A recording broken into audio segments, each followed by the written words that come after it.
Eigentlich müsste ich dieses Video damit beginnen, dass ich bei diesem Projekt voll die Rückschläge hatte und nun dramatisch ankündigen, dass ich noch gar nicht weiß, ob mir die Bemalung meines modularen Schützengrabens für Trench Crusade überhaupt gelingen wird. Aber solche hektischen YouTube-Floskeln würdet ihr mir eh nicht abnehmen. Daher einfach ganz entspannt Moin Moin und herzlich willkommen zum TWS. Im ersten Teil dieser Serie hatte ich euch ja gezeigt, wie ihr Styropor- oder Hartschaumblöcke mit Balsaholz, Kork und Wellpappe verkleidet, um Segmente für einen modularen Schützengraben zu basteln. In den folgenden Minuten geht's nahtlos mit der Gestaltung und Bemalung weiter. Bei der Farbwahl habe ich dieses Mal aber tatsächlich etwas länger experimentieren müssen.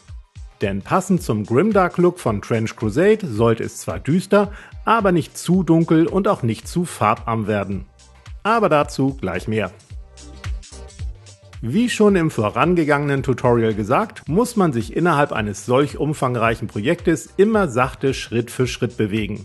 Während ich beispielsweise meine knapp 20 Segmente bastelte, fiel mir auf, dass ich anfangs noch zu sauber und geordnet vorgegangen war.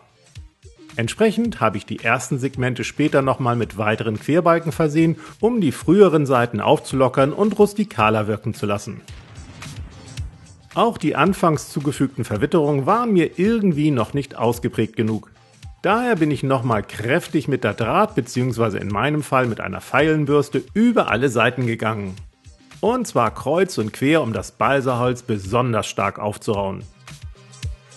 Durch hammerartiges Schlagen habe ich zusätzlich viele kleine Löcher ins Holz gedrückt. Wichtig war bei alledem nur, die Rahmen auf den Oberseiten der Segmente nicht zu beschädigen. Apropos Oberseiten, die werden nun mit kleinen Steinchen und grob gesiebter Blumenerde gestaltet. Streich dafür die Oberseiten zunächst 1 bis 2 mm dick mit Holzleim ein, um einige weitere Balsaholzbrettchen und kleine Steinchen aufzubringen. Danach werden die Segmente von oben in gesiebte Blumenerde hineingedrückt und der Überschuss vorsichtig abgeschüttelt. Durch das Hineindrücken entsteht nämlich eine andere bzw. grobere Bodenstruktur, als wenn ihr den Sand wie üblich von oben auf die Flächen kippen würdet. Tupft danach etwas Leim auf die Seiten, aber nur hier und da und in Bodennähe, um so Blumenerde als quasi hochgespritzten Dreck aufzukleben. Nach dem Trocknen solltet ihr drumherum zusätzlich noch eine feine Struktur als Übergang auftupfen, zum Beispiel mit einer Sand- oder Effektpaste. Auch die Brettchen auf den Oberseiten solltet ihr punktuell noch mit einer Sandpaste betupfen, um dort ebenfalls weichere Übergänge zu modellieren. Mischt euch dann aus 2 Teilen Erdbraun, einem Teil Schiefergrau und einem Teil Schwarz sowie einem großen Klecks Holzleim und viel Wasser eine Grundierung an. Auch ein winziger Tropfen Spülmittel oder Klarspüler zum Brechen der Oberflächenspannung kann in diesem Fall nicht schaden. Ich mische die Farbe ausnahmsweise in einer großen Plastikbox an, denn die hohen Seitenwände fangen beim Bemalen die meisten Farbspritzer direkt auf.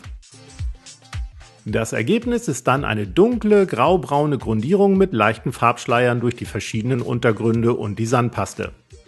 Man könnte nun beispielsweise einfach per Trockenbürsten weitermachen, aber ich habe mich für ein zenitales Nebel mit einem Hellgrau aus der Sprühdose entschieden, um dadurch etwas Neues in Sachen Bemalung auszuprobieren.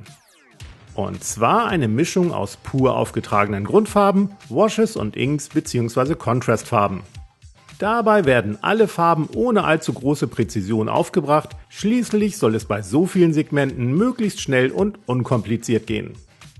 Abseits der Kamera habe ich zunächst mehrere Farbkombinationen und Techniken ausprobiert. Die meisten Ergebnisse sahen allerdings nur von nahem gut aus. Aus der späteren Spieldistanz wirkten die Segmente einfach nur wie dunkle Klötze. Mein finales Farbschema geht nun so. Wählt zunächst einige Washes und Contrastfarben für die Wellblechplatten aus. Ich habe mich für einige schmutzige Farbtöne mit Braun- oder Grauanteil entschieden. Damit werden dann die Wellblechplatten in düsteren Nuancen und gerne auch mal mit Nass-in-Nass-Verläufen bemalt. Anschließend braucht ihr ein Ziegelrot und ein mittleres Grau für die Korkflächen. Zunächst wird hier und da sachte das dunkle Ziegelrot aufgetupft. Anschließend folgen leichte Highlights mit dem mittleren Grau. Nehmt dafür am besten ein kleines Schaumstoffstückchen mit jeweils nur ganz wenig Farbe drauf. Danach folgt ein Holzbraun für die Holzflächen. Nehmt auf einem Trockenbürstpinsel immer ein klein wenig pure Farbe auf, um damit über die Flächen zu bürsten. Ganz einfach und ganz grob. Als nächstes werden die Steine auf den Oberseiten sachte mit einem hellen Steingrau akzentuiert.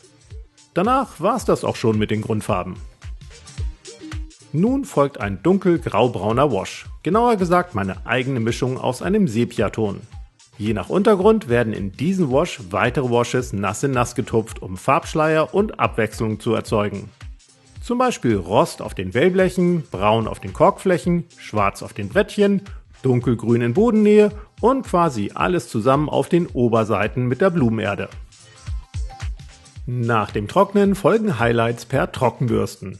Sucht euch dafür einige passende Grau- und Erdfarben heraus, um die verschiedenen Flächen passend zu akzentuieren. Je unregelmäßiger ihr die Flächen trocken bürstet und je mehr Farbtöne ihr punktuell verwendet, desto interessanter sehen die Segmente am Ende aus. Wichtig ist ansonsten nur, dass ihr einen Pinsel mit feinen Borsten und immer nur ganz wenig Farbe verwendet, damit keine Schlieren entstehen und die Details optimal zur Geltung kommen.